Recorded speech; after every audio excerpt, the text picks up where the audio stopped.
দাঙ্গাবাজ BJP রাজনৈতিকভাবে মোকাবেলা না করতে পেরে শান্ত বাংলার পরিবেশকে অশান্ত করার লক্ষ্যে আগামীকাল একটি কর্মনেশা বন্ধের ডাক দিয়েছেন। তাই আমরা এলাকার সুদী নাগরিক বিন্দু এবং সমস্ত রকমের ব্যবসায়ীদের কাছে অনুরোধ করব, অন্যান্য দিনের মতো আগামীকালও আপনারা সমস্ত রকমের ব্যবসা এবং দোকানপাট, হাট বাজার, অফিস আদালত এবং গণপরিবহন ব্যবস্থা, সরকারি বেসরকারি সমস্ত প্রতিষ্ঠাকে আপনারা কালকে সচল রেখে এই সাম্প্রদায়িক দাঙ্গাবাজ বিজেপির, চক্রান্তকারী বিজেপির টাকা বন্ধকে আপনারা ব্যর্থ করুন।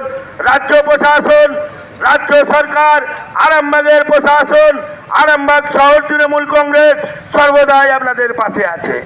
বন্ধুগণ, আপনারা জানেন যে এই সাম্প্রদায়িক দাঙ্গাবাজ বিজেপি,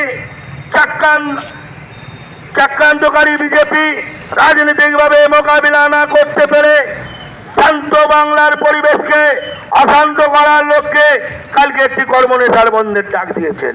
তাই এই এলাকার সমস্ত ব্যবসায়ীদের কাছে আমাদের অনুরোধ, অন্যান্য দিনের মতন আগামীকালও আপনারা সমস্ত রকমের ব্যবসাপাট, অফিস আদালত, স্কুল কলেজ, দোকানপাট, হাট বাজার, সরকারি প্রতিষ্ঠা বেসরকারি প্রতিষ্ঠা থেকে শুরু করে গণপরিবহন ব্যবস্থা থেকে শুরু করে সমস্ত রকমের ব্যবসাকে আপনারা সচল রাখবেন।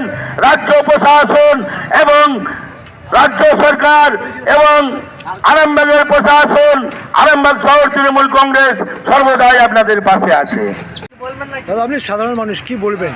বিজেপি ডেকেছে বন্ধ 12 ঘন্টা এবং তৃণমূল বা রাজ্য সরকার বন্ধকে বানচাল করার জন্য, মানে বন্ধের বিরুদ্ধে দোকান গাড়ি সমস্ত সচল রাখার জন্য বলছেন। আপনি সাধারণ মানুষ কি বলবেন? বিচার যদি ঠিক মতন হয়ে থাকে বন্ধ হলেও কোনো অসুবিধা নেই, বন্ধ না হলেও তো চলবে। বিচার না হলে বন্ধ রাখতেই পারে। বিচার চাই। আপনারা কি চাইছেন? আমার বিচার চাই। বিচার চাই। এটা যেভাবে দোষিতা হলো, যেভাবে খুন হলো, তার বিচার চাই। বিচার ন্যায্য চাই, এর বিকল্প কিছু নেই। বিচার চাই। আপনাদের কথাই যে যদি বিচার ঠিক হয় তাহলে বন্ধেও আমরা বিরোধী, আবার যদি বিচার যদি না হয় তাহলে বন্ধটাকেও সমর্থন করবেন একদম। আপনার নাম? জিতেন মান। আপনার বাড়ি কোথায়? আরামবাগ। কি বলবেন? বিজেপি বন্ধ ডেকেছে কালকে 12 ঘন্টা। আজকে আরামবাগ তৃণমূল কংগ্রেসের পক্ষ থেকে প্রচার করে গেল যে বন্ধ করবেন না, সমস্ত বাজার হাট দোকান বছরই খুলে রাখবেন। রাজ্য সরকার, পুলিশ প্রশাসন এবং আরামবাগ শহর তৃণমূল কংগ্রেস আপনাদের পাশে আছে। কি বলবেন? আপনারা কি করবেন? দোকান খুলবেন না বন্ধ রাখবেন? আমাদের যেমন দোকান খোলা থাকে, খোলাই থাকবে। দোকান তো বন্ধ এর আগেও হয়নি, কী করে হবে বন্ধ? আমাদের সব খোলাই থাকবে। স্কুল কলেজ সব, অফিস আদালত সবই খোলা যখন, আর আমাদের দোকানপাটি কেন খোলা থাকবে? কালকে সব দোকান খোলা থাকবে। হ্যাঁ। এটা কোন জায়গা? এটা কালীপুর। মাইক প্রচার করতে আসছিল? 12 নম্বর। হ্যাঁ, মাইকে প্রচার করতে এসেছিল, এসে বলে গেল যে সব খুলে রাখতে হবে, খোলা থাকবে সব। স্কুল কলেজ অফিস আদালত সব খোলা থাকবে, আমার দোকানও খোলা রাখতে হবে। আগামীকাল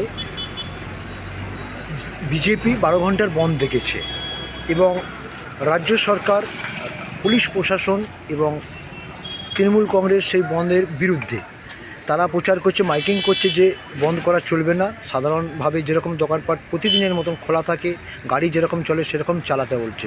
এই যে বন্ধটা ডেকেছে বিজেপি, তার একটাই কারণ, আপনারাও শুনতে পাচ্ছেন যে বিগত কয়েকদিন ধরে একটা আন্দোলন চলছে এবং আজকেও যার প্রতিফলন ঘটেছে নবান্ন অভিযান এবং লালবাজার অভিযান। এই বিষয়ে আপনাদের কি মতামত? আপনারাও গাড়ি নিয়ে বেরিয়েছেন, আপনারা কি মতামত যদি বলেন? দেখুন, আরজি করে যে ঘটনাটা অত্যন্ত নিন্দনীয় ঘটনা। এই বিষয়ে বাংলার মুখ্যমন্ত্রীও তিনি কোনোদিনই সাপোর্ট করেন না। তিনি বলেছেন দোষী ব্যক্তিদের ফাঁসি হোক। আবার অভিষেক বন্দ্যোপাধ্যায় সেও বলেছে যে এদেরকে এনকাউন্টার করে গুলি করে মেরে দেওয়া দরকার, যেই সমস্ত সমাজবিরোধী কার্যকলাপের সঙ্গে যারা যুক্ত রয়েছে। তাহলে বাংলার ভারপ্রাপ্ত মুখ্যমন্ত্রী যিনি দায়িত্বে রয়েছেন, তিনি সাথে সাথেই বলেছেন যে বিচারের বাণী নীরবে নিভৃতে কান্তে যেন না হয়। তাই তিনি এদের কাছে নির্যাতিতা পরিবারের পক্ষ থেকে এবং যারা একটা মেয়েকে ধর্ষণ করে যারা খুন করলো তাদের নিশ্চয়ই শাস্তি হওয়া দরকার আছে, এই বিষয়ে কোনো সন্দেহ নেই। তাহলে এখন যদি আমরা দেখি যে নির্যাতিতা পরিবারের জন্য এবং নির্যাতিতার জন্য যদি বিচার চাই এবং সেই কান্নায় যদি নির্যাতিতার জন্য কান্নাটা কাঁদে, আজকে সাধারণ তাহলে মানুষ পথে।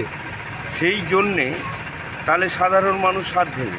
কিন্তু এই কান্নাটা যদি রাজনৈতিক কান্না হয় তাহলে তো মানুষ সাথ দেবে না। একদম তাই। এতদিন বাংলার মানুষ বুঝতে পেরেছে যে হঠাৎ করে একটা জনসাধারণ প্রতিবাদ করছে, সেখানে ঠিক আছে, করবেই প্রতিবাদে, সেখানে আপনিও সামিল হবেন, আমিও সামিল হব, কিন্তু সেখানে তো রাজনৈতিক রং চড়ানোটা ঠিক নয়। একদমই ঠিক।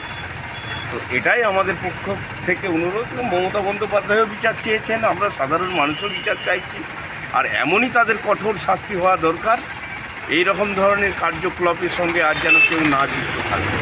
কিন্তু একটা বিষয়, বিগত বেশ কয়েকদিন হয়ে গেল, 9 তারিখের ঘটনা, আজকে 27 তারিখ, এখন পর্যন্ত দোষীকে আড়াল করার জন্য যেসব কার্যকলাপ করা হচ্ছে এবং সুপ্রিম কোর্টে একটা দোষীকে আড়াল করার জন্য 21খানি লয়ার লাগানো হয়েছে, এই বিষয়ে কি বলবেন? দেখুন, একটা কথা বলি, প্রথমত যেহেতু মুখ্যমন্ত্রী তিনিও বলেছেন এদের ফাঁসি হোক, তো সেই জায়গাটায় দাঁড়িয়ে আবার সিবিআই তদন্তের জন্য মুখ্যমন্ত্রী সেখানে সেও অনুমতি দিয়েছে। এই যে সিবিআই তদন্ত, রাজ্য সরকার, রাজ্য পুলিশ যে তদন্তর ভার, এখন পর্যন্ত তথ্য যা দেওয়া হয়েছে, এখন পর্যন্ত দেখলাম না সিবিআইয়ের তদন্ত একটা ঠিক হয়েছে। কবিগুরু রবীন্দ্রনাথ ঠাকুর নোবেল চুরি হয়ে গেল, সেখানে সিবিআই তদন্ত এখনও শেষ করতে পারলো না। ছোট আঙেরিয়ায় সিবিআই তদন্ত হলো, এখনও শেষ করতে পারলো না। নন্দীগ্রামে তাপসী মালিক হত্যা, সেখানেও শেষ হলো না। তো সিবিআই যে কী তদন্ত করবে আর কি করবে, তো এখন যেই মুহূর্তে ফার্স্ট জাস্টিসের যে ডিসিশন নিয়ে আমার মনে হয় এখনই সেই সমাজবিরোধীদেরকে অ্যারেস্ট করে সংসদীয় গণতন্ত্রের রীতিনীতি মানতেই হয়, এবং সেই নীতি মেনে আমার মনে হয় তাদের শাস্তি দাবি সাধারণ মানুষ হিসাবেও করা দরকার, একজন পলিটিক্যাল পার্টি হিসাবেও করা দরকার। সমাজবিরোধিতা সমাজবিরোধী, সে একদম। যে কোনো রাজনৈতিক দলের হোক একদমই না তাই। কেন, যে কোনো রাজনৈতিক দলের হোক না কেন, সমাজবিরোধিতা সমাজবিরোধী। আপনার নাম? পরীক্ষা। আপনার বাড়ি? আমার বাড়ি গোঘাট। ধন্যবাদ।